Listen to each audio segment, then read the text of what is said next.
Hey guys, so I'm going to try to walk through the argument that I said I was going to walk through to make it more clear what was going on when I talked about the Taylor theorem.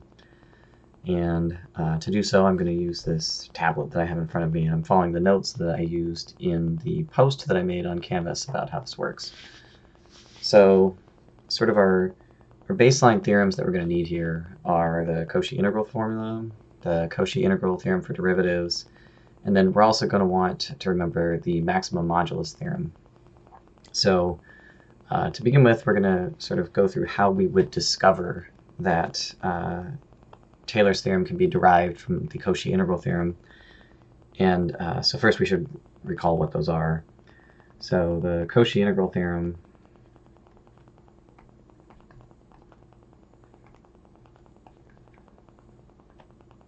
and I want to emphasize that this is a theorem about holomorphic functions. So these are functions that are differentiable. It says that if f is holomorphic on u, then the integral 1 over 2 pi I integral around c of f of z over z minus w dz is f of w. For a contour,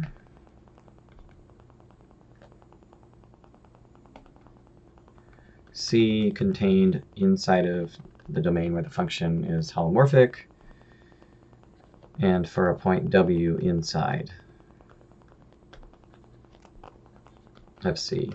So the picture here is that we have a set U, that we have a contour that sits inside here, so simply connected contour C, or simply connected, a simple closed contour C, and then there's a point W that's sitting inside here. And with this picture, where f is analytic on U, and we come inside to this contour C, W inside of it, that the value of the function at W can be recovered by integrating the function around this contour C. A related theorem is the Cauchy integral theorem for derivatives.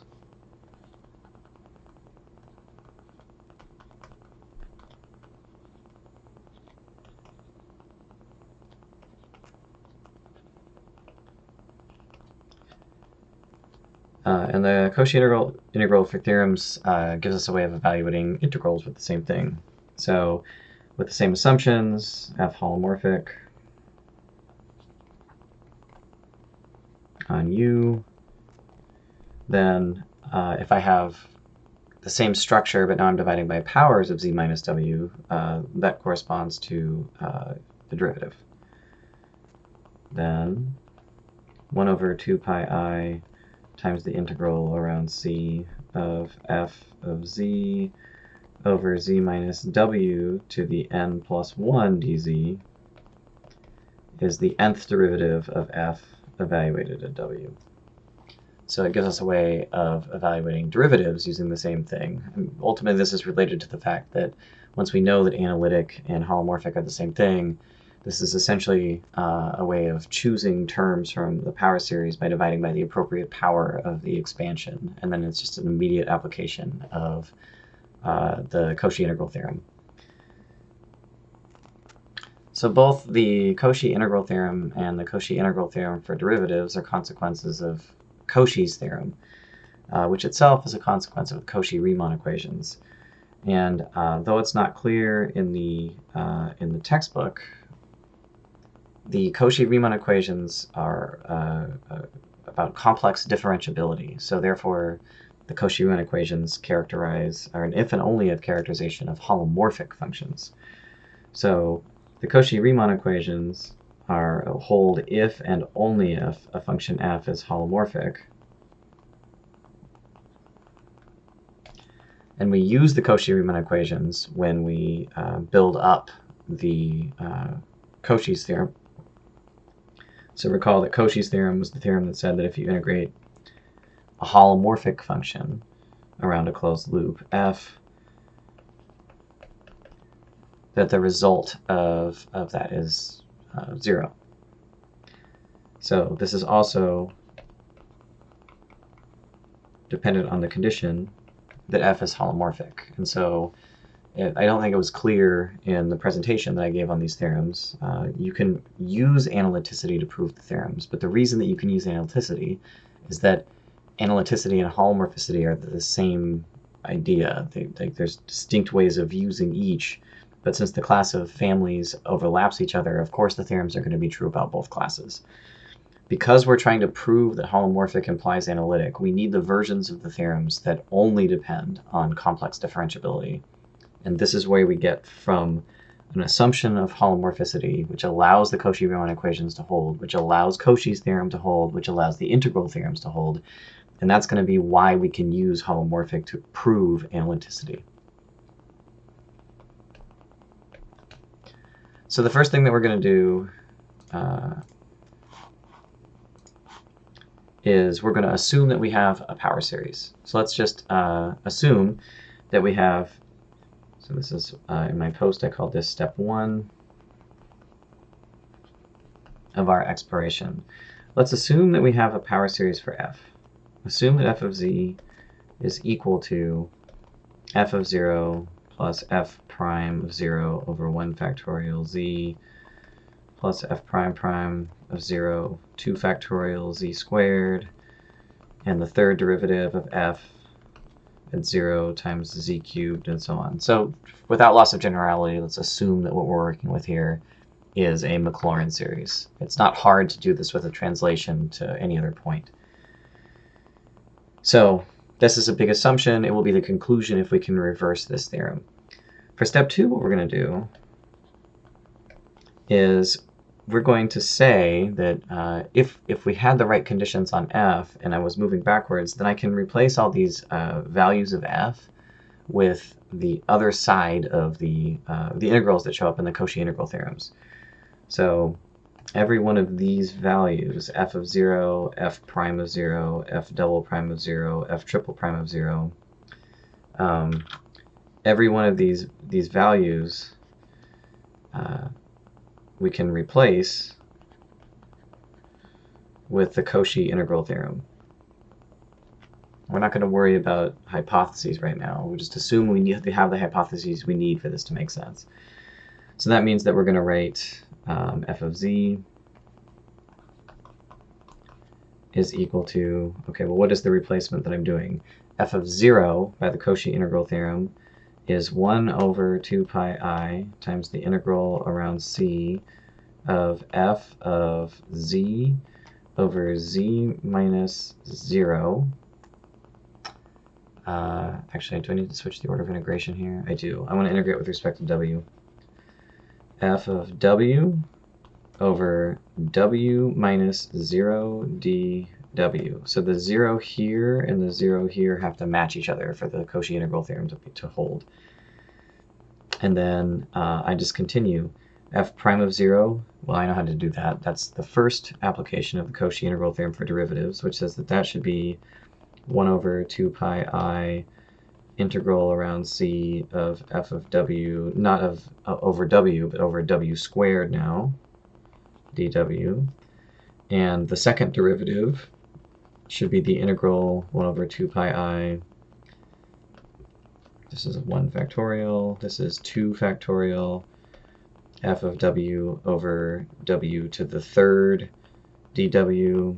And then the third derivative will be 3 factorial 2 pi I integral f of w to the fourth dw. And then I'll just put all the rest of the stuff back in that I need, that I did not cancel. So this term has a z, and this is divided by 1 factorial. And this term has a z squared, and it was divided by 2 factorial. And this term has a z to the third, and it was divided by a 3 factorial, and so on. So the first thing that you should notice here, after we've done this substitution by the Cauchy integral theorem, is that I have a simplification I can do. So the factorials disappear. So the next part of the exploration is to do some algebraic simplification. Okay, for step 3, we're going to start pulling this together into one integral. So the first thing we're going to do is we're going to pull out all these 1 over 2 pi i's. They're not doing anything. And then I'm going to prepare the integrals by pulling all the z's inside. So, and I'm going to make the power of the z and the w match. So I have the integral around c of f of w over w dw plus the integral around c of f of w over w, and then I'm going to take this z and I'm going to pull it inside as z over w dw. So the z can pull in because it's an integral in w, and there's no reason why that z right there can't be sucked inside the integral. It's constant with respect to the integral. And likewise, as you keep going down the list, now I've got f of w over w z squared over w squared dw plus the integral around c of f of w over w z to the third over w to the third dw, and so on. So I've also canceled all the factorials out. So now the next step is sort of the first real hand wave that we're going to do. So in step 4, what I want to do is I want to pull this together as a single integral. But that's a step that's going to need justification because this is a sum of integrals, an infinite sum of integrals. And it's not always the case that the sum of integrals is equal to the integral of the sums. And so when we reverse the argument, that's going to need some beefy theorem to say that we're allowed to switch the order of the infinite sum with the integrals. For now, let's just assume that we could do that and we don't have convergence issues. I can pull everything together into one integral if I pull the sum inside of it. And that is going to get me f of z is equal to 1 over 2 pi I. And then there's one integral now around c. And each of the terms has an f of w over w inside of it. And when I take that out, I get 1 plus z over w plus z squared over w squared plus z to the third over w to the third, and so on, dz. A thing that we should recognize here is because of the original picture, this was our set U. W is on the outside. So if we were working on a circle, and 0 was in the middle, and z was in the inside, then it must be the case that the modulus of z is smaller than the modulus of w. And that means that the modulus of z over w is less than 1. And that means that this, assuming those conditions, would be a convergent geometric series, which means that we could use the geometric series summation formula to think about it. And that's the next step. So step 5, f of z is equal to 1 over 2 pi I integral around c, f of w over w, and then the way the geometric series works is you add up a geometric series by going a over 1 minus r. A over 1 minus r.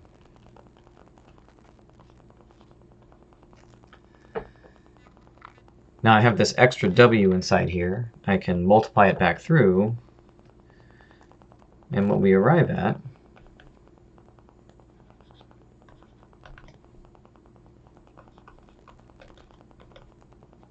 is a true statement. It's the Cauchy integral theorem. So what I did here was I took this w and I pushed it back inside. So this is the Cauchy integral theorem.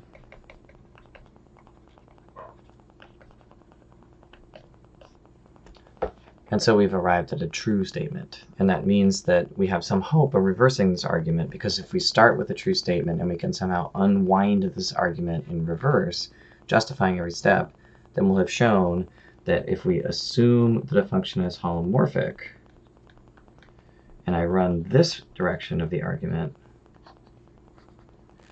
then the conclusion will be that f is analytic.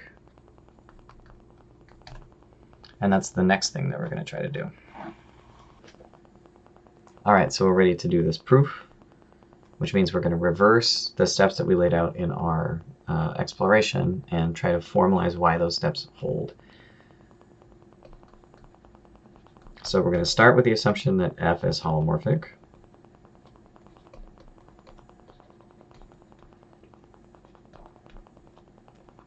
On a simply connected domain U.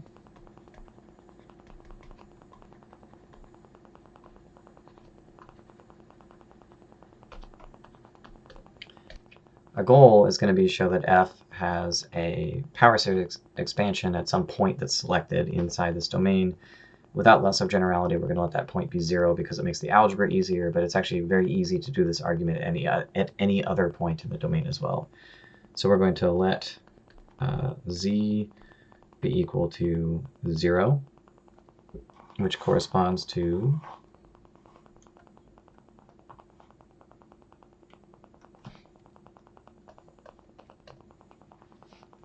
so what we'd like to show now is that for any point w that we select inside the domain, that we have a power series expansion around w, so that for all z's close to w, that I can express f of z in terms of a convergent power series for f centered at w. So without loss of generality, let's assume that w is equal to 0 inside of u. So that's easy to do because we can just translate this argument by minus a if we need to put it at any other point. So the argument is the same argument. So the picture that we're starting with is we have some simply connected domain U. I have 0 inside there. I'm going to draw a circle contour around 0 that I'm going to call C. And all the w's on that circle are going to be of the form say r e to the I t for some small r, so that that little circle around 0 is contained inside the domain. Okay, so it's important that we're working on a circular domain here, because any z inside here, any z on the inside of that contour is going to have the property that the modulus of z is smaller than the modulus of w. We can call the modulus of z little r. We can call the modulus of w big R. So we'll call this big R e to the I t. The point is that we're going to use that when we do the geometric series part of the argument. So that's our setup. So we pick w equal to 0. Now what we're going to do is we're going to note that the Cauchy integral theorem says that for any z inside of C,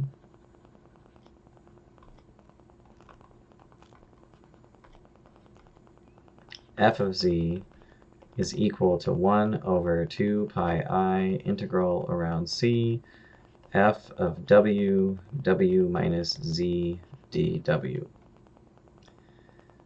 And that is our formal justification for step 1. So we finished step 1 now. We started with the assumption that f was holomorphic. We have given ourselves this equation. So what was the next move in the plan? The next move in the plan was to replace f of w and z minus w with this weird algebraic thing so we could get the series into the mix. So that doesn't need to be justified. That's just algebra. So we can undo getting closer to step 2 by continuing to say that means that f of z is equal to 1 over 2 pi I integral over C of f of w over w times 1 over 1 minus z over w dw. And because of the setup in this picture where the modulus of z is smaller than the modulus of w, the modulus of z over w is less than 1, and so this is a geometric series.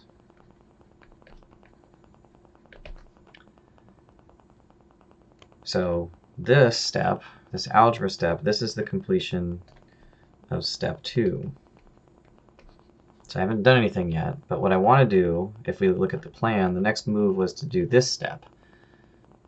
So I want to take 1 over 1 minus z over w and replace it with this expansion as a geometric series. That's justified because the modulus of z minus w was less than 1. This is actually step. Let's follow the same steps I used up here. So this was the justification for what I called step 6. This was the justification for step 5. The geometric series argument is going to allow us to take this and replace it with this expansion. So this is f of z is 1 over 2 pi I integral around C, f of w over w, and now expand this as a geometric series, 1 plus z over w plus z squared over w squared plus z to the third over w to the third, and so on. I haven't done anything tricky. This is justified by the fact that this geometric series converges, and that justifies step 4.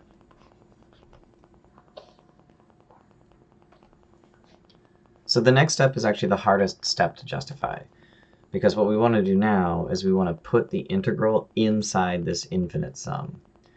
And that needs a pretty heavy justification for doing so. In particular, what we need is the function on the inside. We need that sum to converge uniformly to some limit function. And it turns out to be the case that the justification for doing the next move that we're going to do is called the Weierstrass M-test.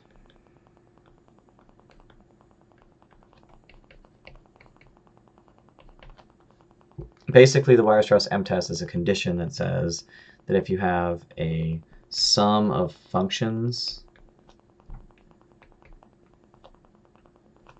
from 0 to infinity, and each fn in absolute value is bounded by some constant, and the sum of the mn's converges, then this sum of functions converges uniformly. If that's not a familiar idea to you, don't worry about it. Just know that the justification here is that the convergence on the inside of the integral has to be very nice. And the reason that we can apply the Weierstrass M-test here is that the function f of w is bounded on that circle C. And the reason is f is continuous on C. So because f is holomorphic, f is differentiable, and differentiable functions are continuous. So remember that the setup here was that we had the point 0, and then the contour C around that, and then the region where the function was holomorphic outside of that. F is continuous inside here. And if f is continuous, then the modulus of f is continuous. And if the modulus of f is continuous, then it has to be bounded on a set like this set C. You can imagine that, like, if you're on this really nice circle, that having a point of discontinuity, or having the modulus run away to infinity, would force the function to be discontinuous in some way. Regardless, I don't want to get into the technical details about how the M-test works here. If you're interested in, this is actually the sort of crux of the entire argument, is this particular step. And so we're going to assume that the M-test applies here. And what that means is I'm going to be able to do the swap of the place that the integral is. So I'm going to take the integral and I'm going to spread it out across the sum. And the justification for that is the fact that this particular function meets the M-test because f is bounded and it's being multiplied by this geometric series. So the justification for that gets us this line, f of z. I should put this in black too. F of z is equal to 1 over 2 pi I. Okay, so if we spread the integral out across all the terms, we have f of w over w dw plus 1 over 2 pi I integral around c of f of w over w times z over w dw. I'll do a couple more terms to illustrate. F of w over w z squared over w squared. So this is the undoing of step 3. That's this move. So now we've arrived at step 3.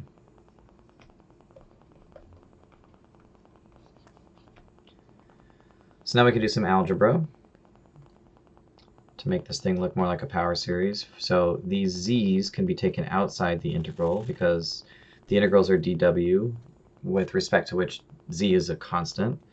So I'm going to rewrite this, f of z, as 1 over 2 pi I integral around f of w over w dw plus 1 over 2 pi I integral f of w over w squared dw times z plus 1 over 2 pi I times the integral around c of f of w over w to the third dw times z squared. And that looks like step, where were we at here? So we're not quite to step 2 yet, because there's also these factorials that snuck in that we canceled out. So where are those going to come from? Well, one thing I can notice now, even without the factorials, is that this integral by the Cauchy integral theorem, so we're in the setup for the Cauchy integral theorem. The Cauchy integral theorem is an if and only if. If we see an integral, we get a function value. If we see a function value, we can write it as an integral. So by the Cauchy integral theorem, this is f of 0. By the Cauchy integral theorem for derivatives, this is f prime of 0 over 1 factorial times z. By the Cauchy integral theorem, this is f double prime at 0 over 2 factorial times z squared. This is a Taylor series. And it's the same series as what we started with. This will converge uniformly. So it's a Taylor series. It has a positive radius of convergence.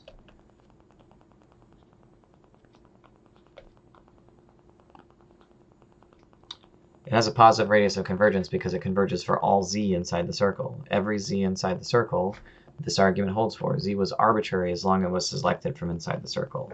And so what we've arrived at is that f of z is equal to the sum from n equals 0 to infinity of the nth derivative of f evaluated at 0 over n factorial times z to the n, which is the Maclaurin series.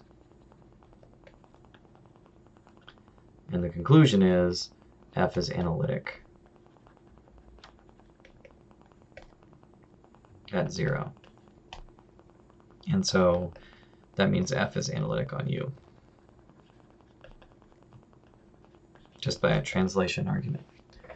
And this is what I was supposed to do in the lecture on Tuesday, was to make it clear what was going on here in this way, I think. So that finishes up step 1. This is our justification for step 2. And that's how you rigorously unwind the plan that we laid out. I would like to point out that I do feel a little bit iffy about this step where I've sort of invoked that the m-test exists and can be used here, but I don't want to, it's the most technical part of the proof. It's the least clear what's going on in that part of the proof if you've not seen that sort of analysis before and don't know what uniform convergence means.